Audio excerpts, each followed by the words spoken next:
Chapter 1. The last verse of O Come All You Faithful. Christmas Eve in St Mary Mead arrived in the manner of a formal announcement, not with the casual drift of ordinary evenings, but with the deliberate ceremonial quality of a night that has been anticipated all year and intends to justify the anticipation. The snow that had been threatening since the 20th finally arrived at 4:30 in the afternoon, falling not in the violent, showboating fashion of a December blizzard, but in the quiet, considered way of snow that knows it has arrived at exactly the right moment and is in no hurry to prove itself. By 6 o'clock, the lane leading to St Bartholomew's Church was a thing of considerable beauty. The yew trees that lined the churchyard path had gathered white on every horizontal surface, so that they resembled a procession of figures in vestments. The iron gate at the churchyard entrance had acquired a fringe of ice along its upper bar that caught the lantern light and scattered it in small, extravagant directions. The church itself, Norman in its oldest parts and Victorian in its enthusiastic additions, stood at the centre of the scene with the settled confidence of a building that has hosted Christmas Eve services for 600 years and expects to continue doing so for 600 more. Yet Miss Jane Marple had attended the carol service at St Bartholomew's every Christmas Eve for as long as she could reliably remember, and considerably longer than that if one accepted the testimony of the village's longer-established residents, who maintained that Miss Marple had occupied the third pew from the front on the left-hand side since an age predating their own memories entirely. She arrived at 6:10, which was precisely the time she had always arrived, early enough to settle herself properly and observe the congregation as it assembled, late enough to avoid the particular awkwardness of being the very first person in a cold church before the candles have all been lit. She wore her good grey wool coat and her second-best hat, which had a small arrangement of artificial holly on the brim that she had added herself some years ago, and which her niece Joan considered hopelessly dated, and which Miss Marple considered perfectly adequate. She carried her prayer book and her gloves, and the small flask of hot tea that she had packed in her bag, not because she intended to drink it in church, which would have been inappropriate, but because she had learned over a great many Christmas Eves that the walk home afterwards was considerably more agreeable with a warm flask in one's pocket. The church was filling with the comfortable, unhurried industry of a village congregation that knows everyone else and has no need to perform a rival. The Hartley family occupied their customary pew in force, 6 of them in graduated sizes, the youngest already showing signs of viewing the proceedings as primarily an endurance test. Old Mrs. Witherby, who was 91 and had given up the pretence of hearing anything that was said but refused to abandon her attendance record, was assisted to her usual seat near the radiator. The Pringle sisters arrived together, as they always did, and immediately sat with a gap between them, as they always did, which was the ongoing public expression of a disagreement whose origins no one in St Mary Mead could any longer identify with certainty. The choir filed in from the vestry door at 6:15. 12 voices, ranging in quality from Mrs. Partridge's reliable mezzo-soprano to young Kevin Bates's soprano, which had been reliable the previous Christmas and was currently engaged in the uncertain business of deciding what it intended to become. They arranged themselves in the choir stalls with the slightly self-conscious precision of people who have been rehearsed. Miss Marple noted with the automatic, unhurried attention that was simply the way she had always looked at things, that the choir's complement was one larger than usual. Edmund Holt, who had returned to St Mary Mead 6 weeks ago after 17 years of unaccounted absence, and who had inserted himself into the life of the village with the cheerful persistence of a man determined to be appreciated, had joined the choir for the Christmas service. He stood at the back of the choir stalls in his dark coat, a small flask of what appeared to be spiced cider warming his hands, his expression one of settled, pleasant satisfaction. He had, Miss Marple observed, the look of a man who has arrived somewhere and intends to stay. She also observed, because she observed most things and discarded very few, the person who had pressed the flask into his hands. It happened quickly, in the candlelit confusion of the congregation settling, and the organist beginning the opening voluntary. A figure moving through the side aisle, pausing at the choir stalls, a brief exchange of the flask, a seasonal gesture, entirely unremarkable, the kind of small Christmas warmth that passes between people in cold churches before long services, except that Miss Marple could not afterwards produce a clear description of the figure. Medium height, dark coat. Neither the posture nor the movement sufficiently distinctive to be certain of identity in the warm, unsteady candlelight of a crowded church on Christmas Eve. She filed this observation away with the careful tidiness of a woman who has learned that the things she cannot quite see are often the most important things in the room. The service was beautiful. Reverend Cyril Doak, anxious, precise, and possessed of a speaking voice that suggested a man permanently slightly worried about whether he had locked the vestry, conducted it with more warmth than his usual manner suggested he possessed, as though Christmas brought out qualities the rest of the year kept carefully in reserve. The carols were sung with the slightly imperfect, entirely genuine enthusiasm of a village congregation that loves the music without being entirely confident of the notes. The choir provided what polish it could. At the close of the service, when the lanterns were raised and the congregation rose for the last carol, "O Come All Ye Faithful," 4 verses, yet to be sung with full voice as the congregation processed through the nave and out into the frosted churchyard, Miss Marple gathered her things and joined the slow, warm, candlelit procession. She was perhaps 10 feet from the choir stalls when she heard Francis Pipe, the choir director, say something in a sharp, confused voice that was quite unlike his usual self-possessed manner. She turned. Edmund Holt was still in his place at the back of the choir stalls. He had not moved. He was. The congregation would understand in the next several minutes, not going to move again. His mouth was slightly open, as though the last carol had been interrupted mid-breath. The small flask lay on the choir stall ledge beside him, empty. His face had the fixed, composed expression of a man in whom all the ordinary business of living has simply and completely stopped. Outside, the congregation went on singing, "O come all ye faithful, joyful and triumphant." The voices drifted back through the open church doors, clear and cold and carrying across the churchyard with the particular beauty of carol voices in the night air, quite unaware that inside the last verse had, for one of their number, already concluded. Miss Marple stood very still in the aisle and looked at Edmund Holt for a long, careful moment. Then she looked at the flask. Then she looked at the side door through which, 4 minutes earlier, the congregation had begun to file out. "Constable Harbour," she said quietly to no one in particular, since Constable Harbour was outside and could not hear her, "is going to say this is a heart attack." She set down her prayer book on the nearest pew and began, methodically and without any appearance of urgency, to think. Chapter 2. What the Candlelight Had Hidden. Constable Harbour was a large, comfortable man of 53, who had served St Mary Mead and its surroundings for 22 years with the steady, unhurried competence of someone for whom policing was less a vocation than a natural condition, the same way that some men are naturally suited to carpentry or gardening, without requiring any particular enthusiasm for the work. He arrived in the church at 20 minutes past 7, having been fetched from his cottage 2 streets away, and he surveyed the scene with the experienced eye of a man who has attended enough sudden deaths in the parish to have developed a reliable working theory about most of them. "Cold night," he said, to the room in general. The man complained of a headache before the service, according to Reverend Doak. Not young. These things happen. "These things do indeed happen," Miss Marple agreed pleasantly, from her seat in the front pew where she had remained throughout. "And I wonder if Constable Harbour might ask Dr. Fenwick to attend before he draws his final conclusion." Constable Harbour regarded Miss Marple with the expression of a man who has great personal affection for someone and finds that affection occasionally inconvenient. "Miss Marple," he said, in the careful tone of a man choosing his words, "it is Christmas Eve." "It is," Miss Marple agreed. "Dr. Fenwick will be at home. He always spends Christmas Eve at home. He has done so for 40 years. And I have never known him to vary it. The walk is perhaps 8 minutes. Dr. Fenwick arrived at 25 to 8, carrying his bag and the slightly put-upon expression of a man who had been interrupted during his annual rereading of A Christmas Carol and intended everyone present to know it. He examined Edmund Holt with the brief, competent attention of a village doctor who has examined a great many people over a great many years, and at the end of his examination he straightened up and said, in a different tone entirely from the one he had arrived with, "Harbour, I think you'd better telephone to the town." Constable Harbour's expression underwent a significant adjustment. "Quite," said Miss Marple, and picked up her prayer book. The churchyard, meanwhile, had become the venue for the particular social phenomenon that occurs in English villages, when something alarming has happened, and no one is quite sure whether to leave or stay. Approximately 30 members of the congregation were standing in the snow in various attitudes of concern and speculation, their lanterns making a scattered constellation of warm light among the yew trees and the grave markers.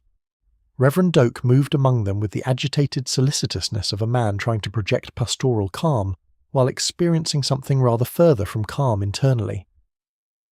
Miss Marple stepped out into the churchyard and stood for a moment at the top of the church steps, breathing the cold air and looking at the assembled congregation with the unhurried attention she had brought to everything in her 70-some years. She noted the following. Francis Pipe stood to one side of the gathering. Slightly apart from the rest, his choir director's scarf pulled up around his lower face. He was looking at the church door with an expression that Miss Marple found interesting. Not the expression of a man who is grieved or shocked, but the expression of a man who is waiting to find out how much trouble this is going to cause him. Lettice Yarrow, sharp-tongued, widowed, a founding and opinionated member of the church committee, was speaking in a low voice to Mrs. Partridge of the choir. Miss Marple was not close enough to hear what was being said, but she observed that Lettice's hands, usually so still and controlled, were not entirely still this evening. Dorothea Holt, Edmund's wife, was seated on the low stone wall near the churchyard gate, attended by 2 women from the parish who had apparently offered their coats and been declined. She was weeping. She was weeping with what anyone would describe as natural grief, and with what Miss Marple described, vous, imestes, just internally and without any immediate judgment, as remarkable composure. There is a quality to genuine shock grief that has a slightly uncontrolled, almost embarrassing quality, the body's protest against the mind's announcement. Dorothea wept without that quality. She wept like a woman who has been rehearsing for this moment, or who has been expecting it. And Arthur Bream, who had arrived in the village only that morning, who had appeared at the church door just before the service began, and had greeted Edmund with the warm, demonstrative pleasure of an old friend unexpectedly reunited, stood near the churchyard gate with his hands in his overcoat pockets, and his face turned slightly away from the church door, and he was entirely, perfectly still. Not the stillness of shock, not the agitation of grief, the stillness of a man who has done something, and is now waiting for the world to decide what it is going to do about it, and is prepared to wait for as long as necessary. Miss Marple looked at Arthur Bream for precisely 4 seconds. Then she looked away and appeared to find the frosted yew trees of considerable interest. She would not look at Arthur Bream again that evening. She did not need to. She had seen what she needed to see, and she had the patience, the particular, long-practiced, iron patience of a woman who has always known that understanding something and proving it are different operations requiring different instruments and different timing. She accepted a very kind offer of a motor car home from Mrs. Hartley, declined the subsequent offer of Christmas Eve supper, thanked the constable for his efforts, offered Reverend Doak a brief word of genuine sympathy for the distressing circumstances, and was at her own fireside by 9 o'clock. She did not go to bed. She picked up her knitting, and she thought, and the fire burned down gradually through the long cold night, and the snow continued to fall outside her window in the patient, unhurried way it had been falling since afternoon, and by the time the church clock struck 4, Miss Marple had a very complete picture of what had happened in the choir stalls of St. Bartholomew's Church on Christmas Eve, and why, and precisely who had caused it. She needed, as was always the case, is to verify 3 things before she could be certain. She knew exactly how to verify all 3 of them. She put down her knitting, made a cup of tea, and waited for morning. Chapter 3. Christmas Morning and the Flask Behind the Vestry. Miss Marple was at St. Bartholomew's Church at 7 o'clock on Christmas morning, well before Reverend Doak had arrived for the 8 o'clock preparation, and considerably before the morning service at 10. The church was unlocked. It was always unlocked. It had been unlocked every night for 600 years, and locking it had never been seriously proposed by anyone who understood what a church was for. She entered through the side door, the one that connected the vestry passage to the main churchyard path, and she moved through the quiet, candle-smelling, cold interior of the church, with the unhurried, purposeful manner of a woman who knows precisely what she's looking for, and where she expects to find it. Here the choir stalls had been straightened. Edmund Holt's body had been removed the previous night, attended by the quiet, efficient machinery of official procedure. But the small particulars of the place remained. The order of service sheets tucked into the choir stall ledges, the hymnals replaced with approximate neatness, the slight disturbance in the dust of the floor where several people had stood in some agitation the previous evening. And behind the vestry, around the side of the small stone building that served as dressing room and storage for the choir's robes and the reverend's surplices, she found what she had expected to find. The flask. It lay behind the water butt at the vestry's back corner, in the gap between the water butt and the stone wall, placed there with the deliberate intention of it not being found during the immediate confusion of the previous evening. It was a pewter flask, standard issue. The kind one found in any decent outfitter's, unremarkable, untraceable by its type, though the laboratory in town would have things to say about its residual contents. Miss Marple did not touch it. She stood and looked at it for a moment, noting its position precisely, noting the angle at which it had been placed, noting the fact that it had been wiped. There was no visible fingerprint on the pewter surface, and pewter, in cold air, carries fingerprints readily, and noting, and with particular attention, the very faint smell that still clung to it even in the open December air. Wintergreen. The sharp, medicinal Christmas candy scent of oil of wintergreen, the kind used in liniments and certain confections, strong enough, in a warm spiced cider, to mask the fainter, more sinister undertone of bitter almonds entirely. It was a clever preparation, not the improvised work of a frightened person acting on impulse, but the considered work of someone who had thought about it carefully, who had understood that a church full of candles and incense and mulled cider and warm wool and cold stone air creates a sensory environment in which one additional smell passes entirely unremarked, who had understood that a man drinking warm spiced cider in a cold church stall would not question the taste of wintergreen, because wintergreen was exactly what warm spiced cider on a December evening was supposed to taste like, who had, in short, understood that Christmas itself was the most effective possible accomplice.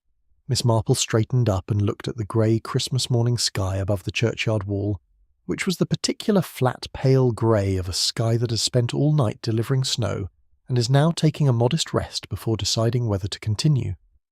She thought about Edmund Holt, or Edward Holman, as a letter received by Lettice Yarrow 3 weeks ago had named him, and she thought about what it means to return to a place after 17 years, presenting oneself as a reformed and gentle man settled into a quiet life, while carrying beneath that presentation the specific, accumulated weight of things done elsewhere that have never been accounted for.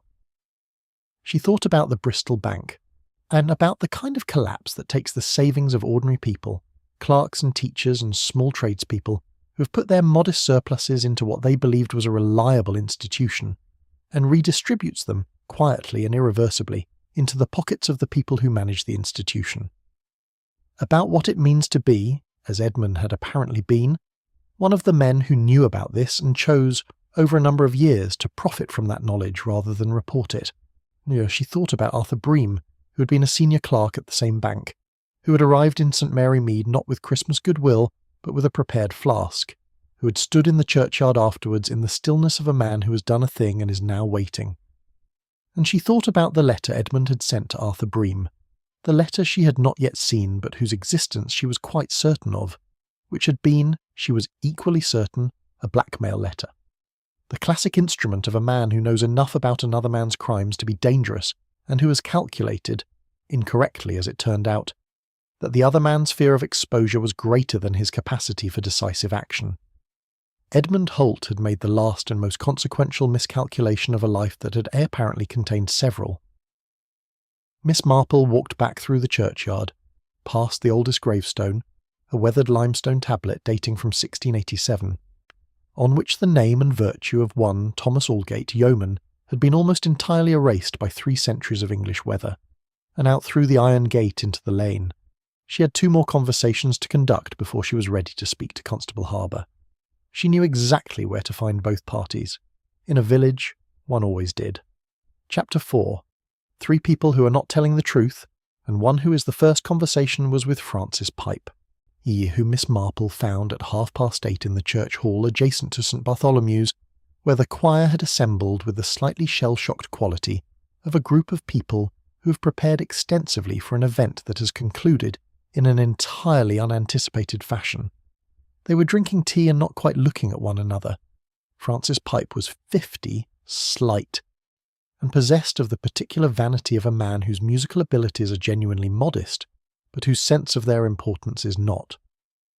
He directed the St. Bartholomew's choir with the focused dedication of a man who has invested considerably more of his identity in the enterprise than the enterprise is strictly worth, and he received any challenge to the choir's practices or funding with a personal affront that was disproportionate and therefore revealing. "Mr. Pipe," Miss Marple said, accepting a cup of tea from Mrs. Partridge and settling herself in the chair across from the choir director, with the pleasant, unhurried manner of a woman with nothing in particular on her mind.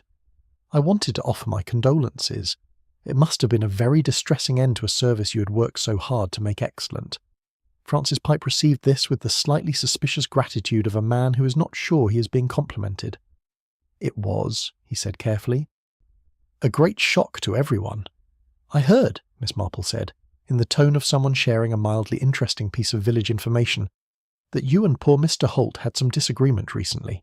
About the choir arrangements, I believe." Something moved behind Francis Pipe's eyes, a brief, rapid calculation. "A minor difference of opinion," he said, "about scheduling. It has nothing to do with— Last night was nothing to do with any disagreement." "Of course not," Miss Marple said warmly. "Though I did wonder, and forgive me if this is impertinent, whether the disagreement was perhaps not entirely about scheduling, only because I happened to be present at the last church committee meeting, and I had the impression that Mr. Holt had expressed some views about the committee's financial commitments that were rather broader in the scope than choir scheduling." A longer pause. Francis Pipe set down his teacup with the careful precision of a man giving himself time to think. "Edmund Holt," he said at last, in the low, controlled voice of a man who is still angry about something and is finding the recent death of his antagonist an insufficient cure for the anger, had decided, within 6 weeks of arriving in this village and taking a position on a committee he had no business being on, that the choir's annual budget was excessive. He had raised the matter formally at the November meeting. He stopped. He had been intending to raise it again at the January meeting with what he described as a full financial review. "Which would have been very inconvenient for you," Miss Marple observed mildly. "It would have been extremely inconvenient," Francis Pipe said, with the frankness of a man who has decided that partial honesty is less dangerous than the particular kind of lying that requires an audience to be completely credulous. "The choir budget covers my director's stipend. Without it, I could not. It would have been very difficult." "Yes," Miss Marple said. "I quite understand." She finished her tea. "Thank you, Mr. Pipe. I find these small clarifications so helpful." She left him looking after her with the expression of a man who is not entirely certain what has just happened.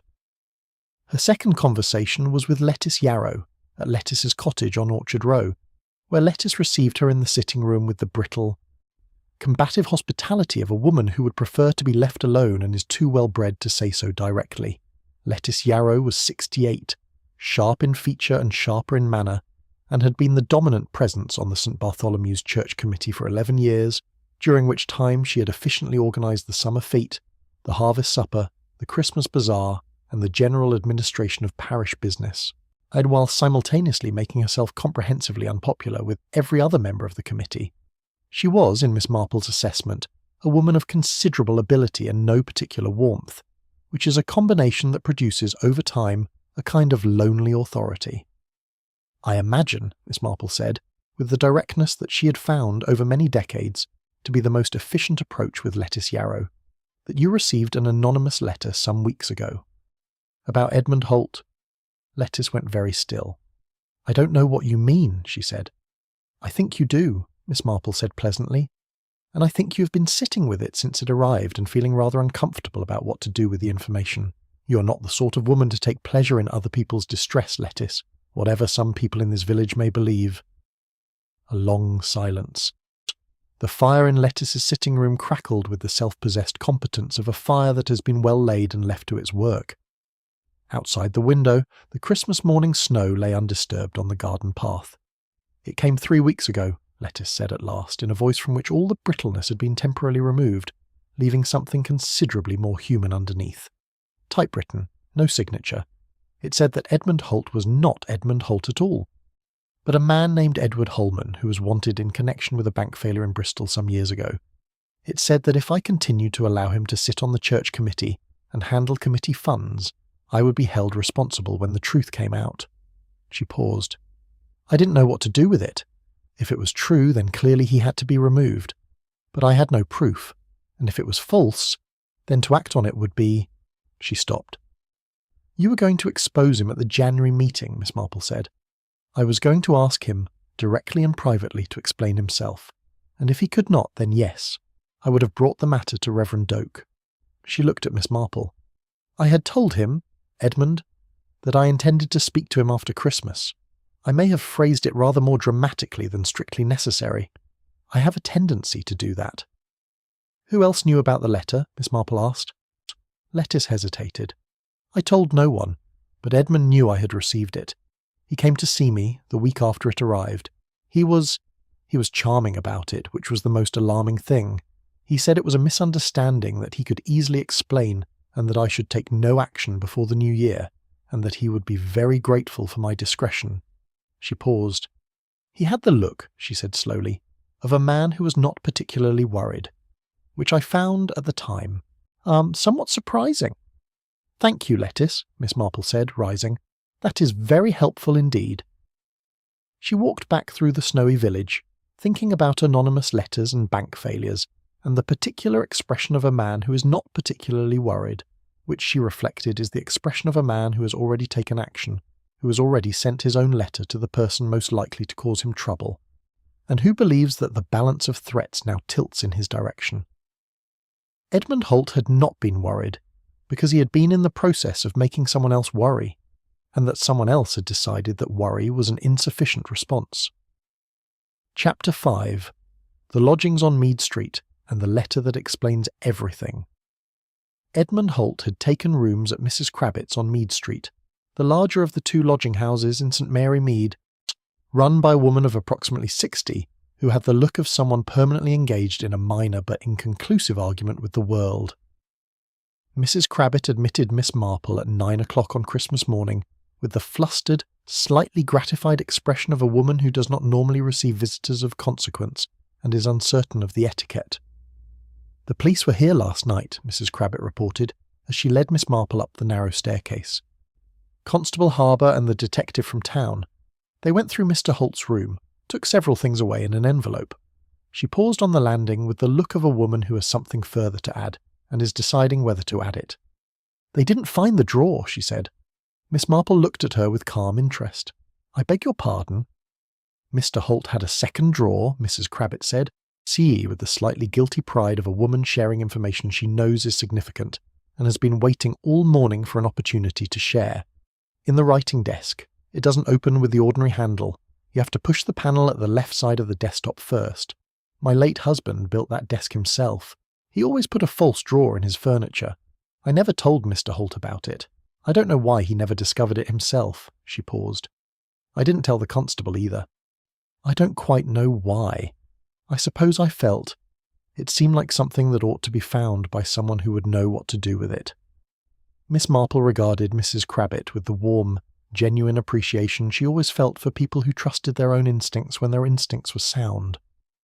That was very sensible of you, she said. The room was a modest, yet neatly kept lodger's room, the kind that speaks of a person who lives carefully within their means and places no great demands on their environment. The writing desk stood against the window, overlooking the snow-covered back garden. Miss Marple sat down before it, located the panel at the left side of the desktop, a small, smooth inset piece of mahogany that yielded to moderate pressure, and the shallow, false drawer slid open. Inside, 3 items. The first was a folded letter, written in a hand she did not recognise, dated 4 weeks earlier, on the notepaper of a legal firm in Bristol. It was not a threatening letter. It was, in the careful language of solicitors, an advisory letter, informing its recipient that certain inquiries had been reopened in connection with the collapse of the Meridian Private Bank, and that his cooperation in the matter was strongly recommended, and that the writer's client was prepared to provide certain assurances in exchange for specific information. The second was a draft, in Edmund Holt's own hand, with several crossings out and 1 complete paragraph abandoned and restarted, of a letter addressed to one Arthur Bream, at an address in Clevedon, Somerset. The draft's surviving text made its nature very clear. Edmund knew things about the Bristol bank collapse. Arthur Bream knew things about it too. Edmund had been careful. in the years since to preserve certain documentation, he proposed a mutually satisfactory arrangement, financial in nature, and he proposed it with the confident tone of a man who is entirely certain of his leverage and entirely unaware that leverage, in the wrong hands, produces not compliance but resolution of a different kind. The third item was a small piece of card, the kind used for personal correspondence, on which someone had written, in a careful, unidentifiable hand, a single line, "He will be at the carol service. So shall I." Miss Marple sat for a moment with the 3 items before her. The grey Christmas morning light coming in through the frosted window, the house quiet around her. Then she folded the items carefully, wrapped them in her handkerchief. She had always found a clean handkerchief a useful supplementary evidence container, and placed them in her bag. She thanked Mrs. Crabbit warmly. She declined the offer of a mince pie, though with genuine regret, because Mrs. Crabbit's mince pies were, by village consensus, among the finest produced in St. Mary Mead. She walked back out into the Christmas morning with the measured, unhurried step of a woman who knows exactly where she is going and is in no hurry to get there before she has assembled her thoughts correctly.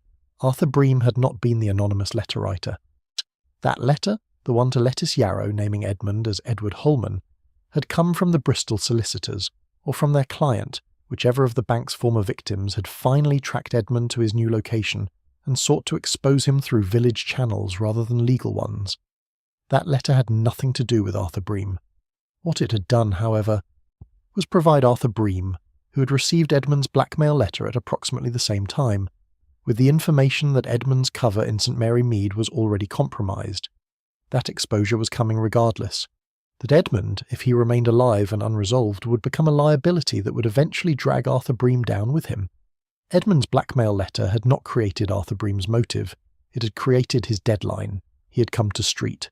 At Mary Mead, not because Edmund had given him an ultimatum, but because the anonymous letter to Lettice Yarrow had told him that Edmund's time in St. Mary Mead was limited, and that if Arthur was going to act, he would have to act before someone else had Edmund arrested, and Edmund had nothing left to lose and no reason to keep quiet about Bristol.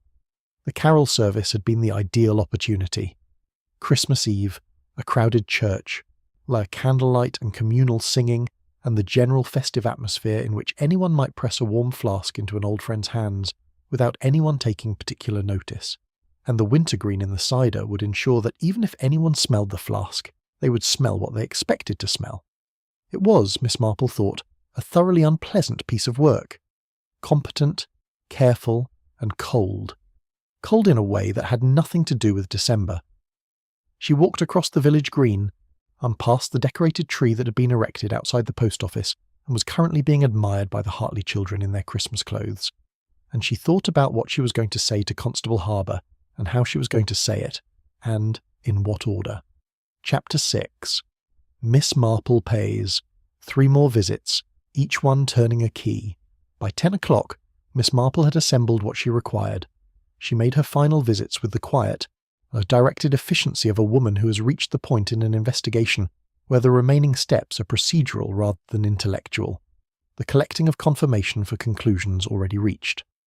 Her first call was to the Mead Street post office, where old George Trent, the postmaster, says had been sorting the Christmas morning post with the resigned dedication of a man who had observed 43 Christmas mornings from behind the same counter, and had long since made his peace with the irony.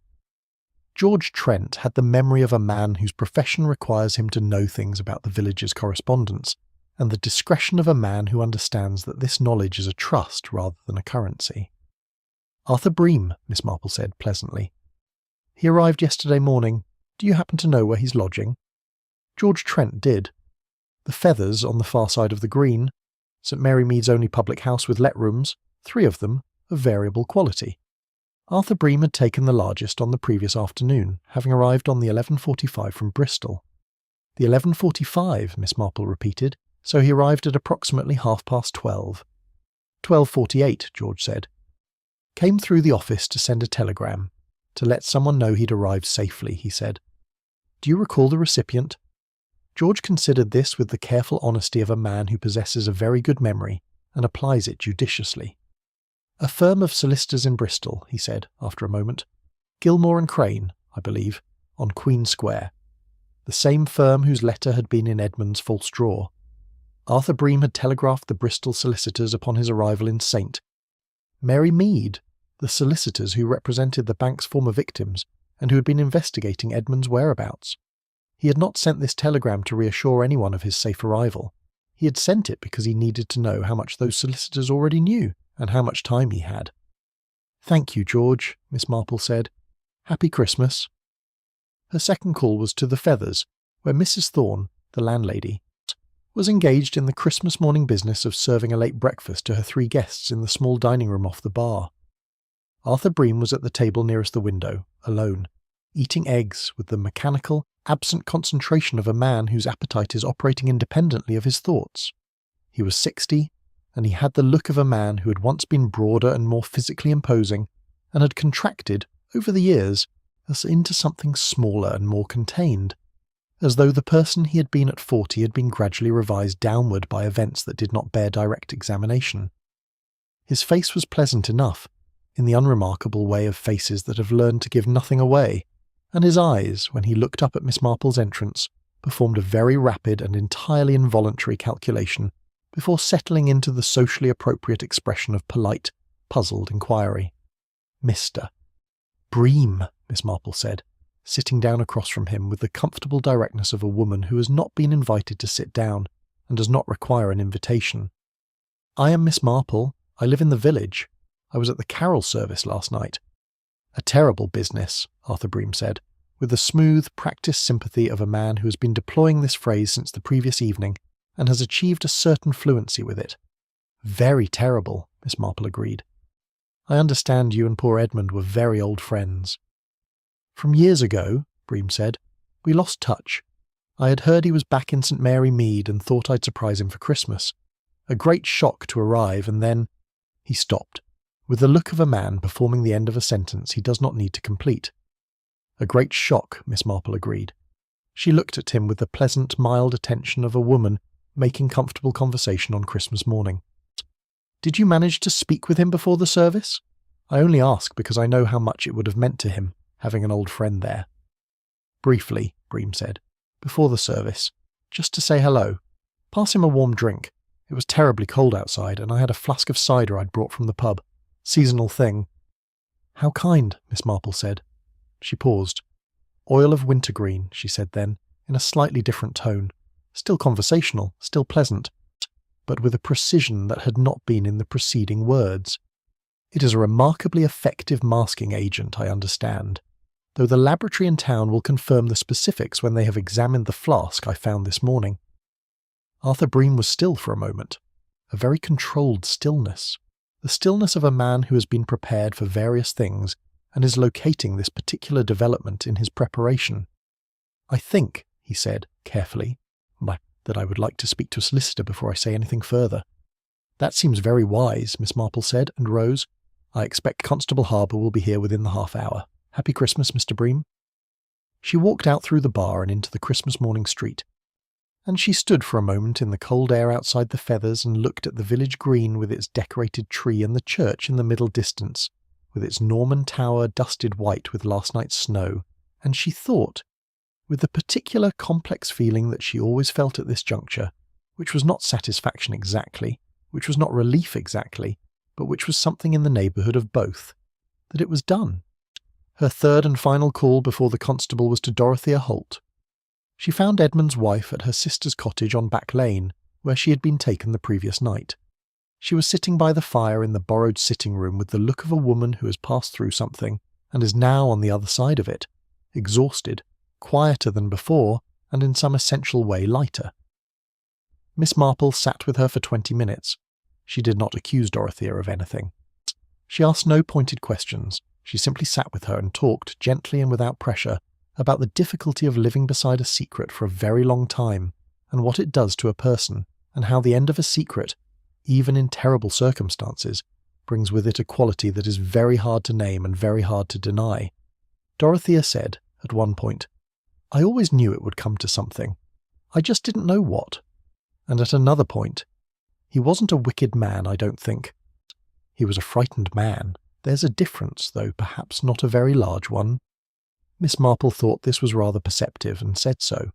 She left Dorothea in the care of her sister, and walked back through the village to her own cottage, pausing once at the churchyard gate to look at the old Norman church in the clear winter light, its tower patient and grey and unconcerned, as it had been unconcerned for 600 years through all the various dramas of the parish. She thought that churches make very poor accomplices. Whatever is brought into them on Christmas Eve must be accounted for eventually. Chapter 7. Constable Harbour is told the truth and receives it with the grace of a man who suspected something. All along, Miss Marple telephoned Constable Harbour at 10:30 and asked if he might come to her cottage at 11 o'clock, as she had some information relevant to the previous night's events which she thought he ought to have before he proceeded with his morning. She said this in the tone of a woman making a modest, practical suggestion, which Constable Harbour, after 22 years in the village, recognised as the tone she used immediately before turning his understanding of a situation entirely upside down. He arrived at 11:03, having walked from his cottage, and he accepted the cup of tea that Miss Marple's housekeeper brought to the sitting-room, with the relief of a man who has been on duty since 7 in the morning on Christmas Day, and has not yet received the cup of tea the day required.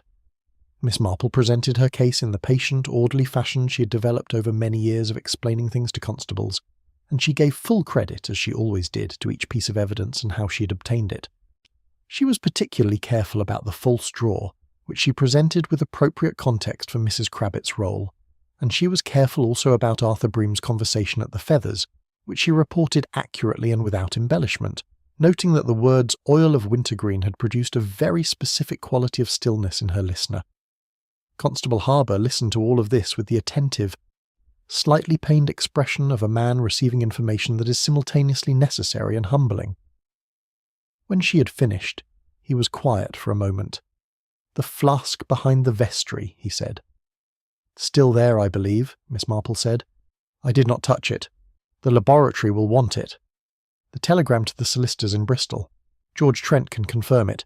The time of receipt, 12:48, is significant, as it establishes that Bream's first action upon arriving in the village was to determine how much the Bristol investigators already knew.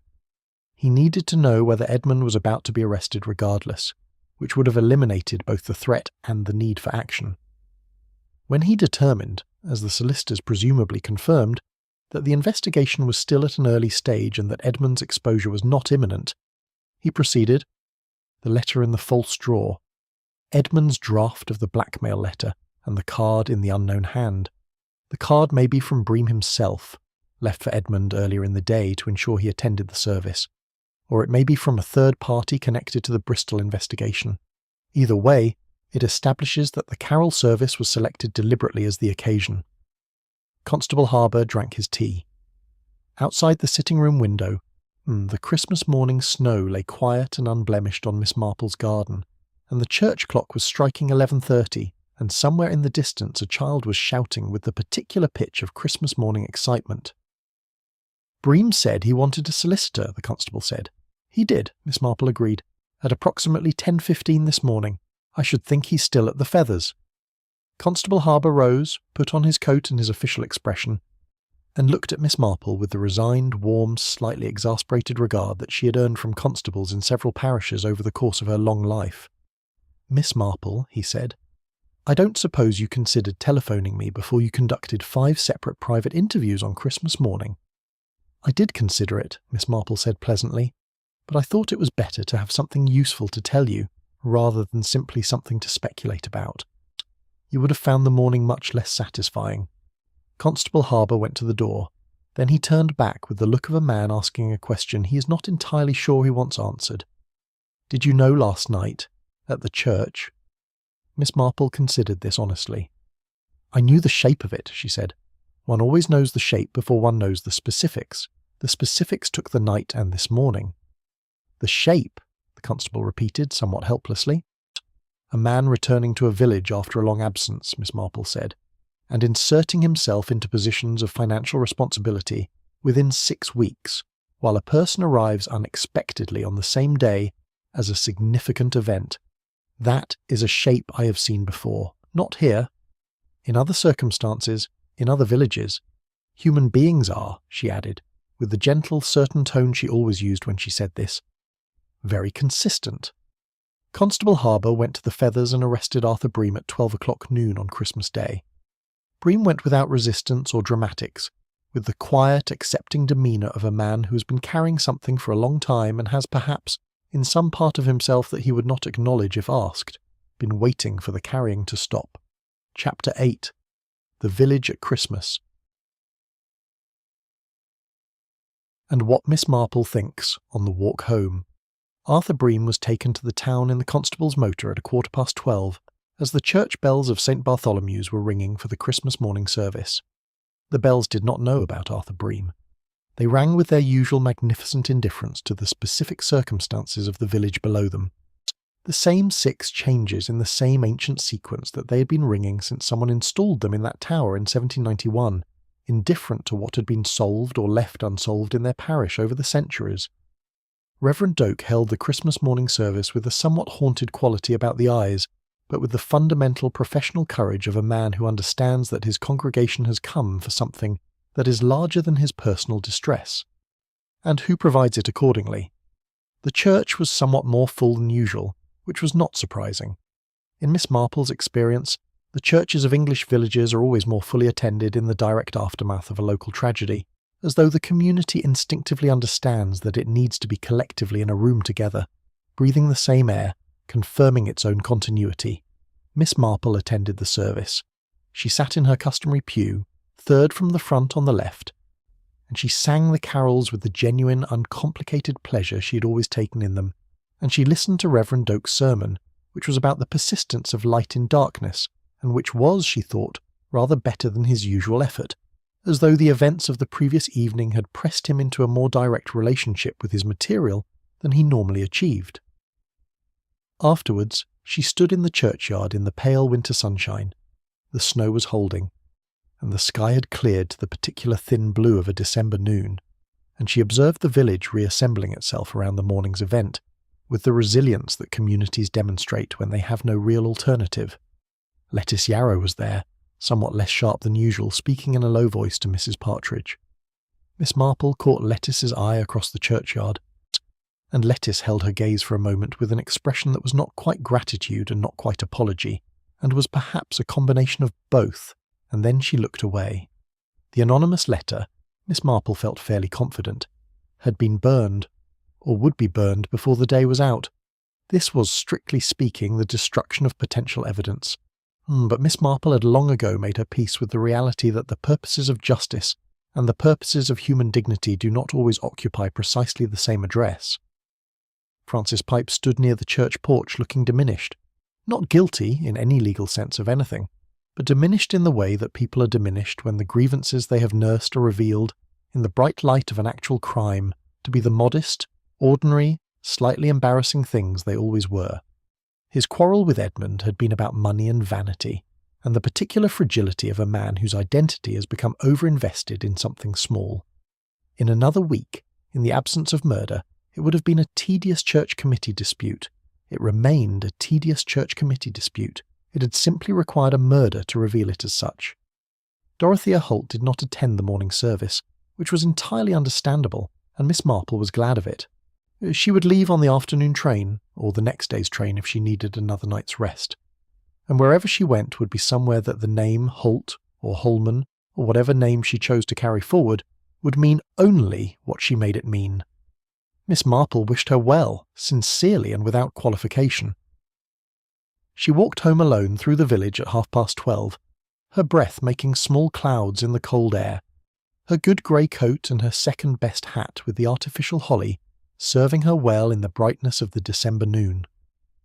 The village around her was engaged in the various domestic industries of Christmas Day. Smoke from every chimney, the distant sound of the Hartley children in their garden, the smell of roasting meat already establishing itself in the cold air with the cheerful anticipatory quality of Christmas lunch in preparation. She thought, as she always thought on the walk home from the Christmas service, about what the year had been and what had been resolved in it and what had not. She thought about the particular sadness of Edmund Holt, a man who had done wrong, genuinely wrong, in a way that had harmed innocent people, and who had been attempting in his 6 weeks in St. Mary Mead to build something clean and ordinary, on foundations that were rotten. The attempt had been, in its way, sincere. The sincerity did not redeem the foundations. These things were both true simultaneously, which was, she had always found, the characteristic complexity of human beings. They were rarely simply one thing. She thought about Arthur Bream, who had found, in the problem of Edmund's blackmail letter, a clean and decisive solution that had nothing to do with being just or right, and everything to do with being effective. There was a kind of person, not common, but not rare, who treats human problems the way an engineer treats structural problems, with the application of the most direct available force. Arthur Bream was that kind of person. The Carol service had been, to him, simply an efficient engineering solution. This was, in some ways, the most frightening kind of crime. Not the crime of passion, which is at least warm, but the crime of pure calculation, which is cold in a way that has nothing to do with temperature. She thought about Mr. Ferris, who had once remarked to her over the fence of his garden that the most dangerous men in the world are the quiet ones, the ones who keep secrets so long they forget they are secrets, and who act with complete decisiveness when those secrets are threatened. Mr. Ferris had been speaking about his neighbour's dog at the time, but the principle, as principles tended to do, extended well beyond its immediate application. She turned into her own garden gate and stood for a moment on the path, looking up at the thin December sky. The church bells of St. Bartholomew's had ceased. The village was quiet in the particular full way that Christmas afternoons are quiet, a silence made not of absence, but of everyone being indoors with their own, engaged in their own warmth and their own meals and their own versions of the day. It was a good sound, that silence. It was the sound of ordinary life proceeding, which was, as far as Miss Marple was concerned, the best possible outcome of any investigation, not the drama of resolution, but the restoration of the ordinary, the reinstatement of the everyday world that crime always threatens to permanently interrupt. She had been asked, more than once over the years, how she managed to live in a village where so many crimes occurred without becoming either afraid or accustomed. Her answer, when she gave one, was that crimes do not occur more frequently in St. Mary Mead than elsewhere. They occur everywhere, at approximately the same rate, for approximately the same reasons. What St. Mary Mead provides is merely the scale at which they are visible. The intimacy of a community small enough that human nature cannot hide behind the anonymity of a city cannot diffuse itself across a population of millions, but must present itself at the readable, human-sized scale of 30 families and 3 lanes and 1 church with Norman foundations. She had always been grateful for that scale. It was what she had learned from, all her life. She went inside and put the kettle on and hung up her coat and removed the artificial holly hat, which had survived another Christmas Eve service with its dignity intact. Her housekeeper had left the sitting-room fire laid, and the Christmas lunch in a low oven, and a note on the kitchen table that read, in a cheerful hand, mince pies on the sideboard. Back by 2. Miss Marple made her tea, and retrieved her knitting from the basket beside her chair, and sat down in the quiet sitting-room with the pale winter light coming in through the window, and the fire beginning to establish itself with a comfortable, crackling self-confidence, and she was glad, as she was always glad on Christmas afternoons, in the particular deep, slightly complicated way that comes from having understood something, to be home. Outside, the snow held. The church clock struck 1. Somewhere in the village, someone was singing. The end.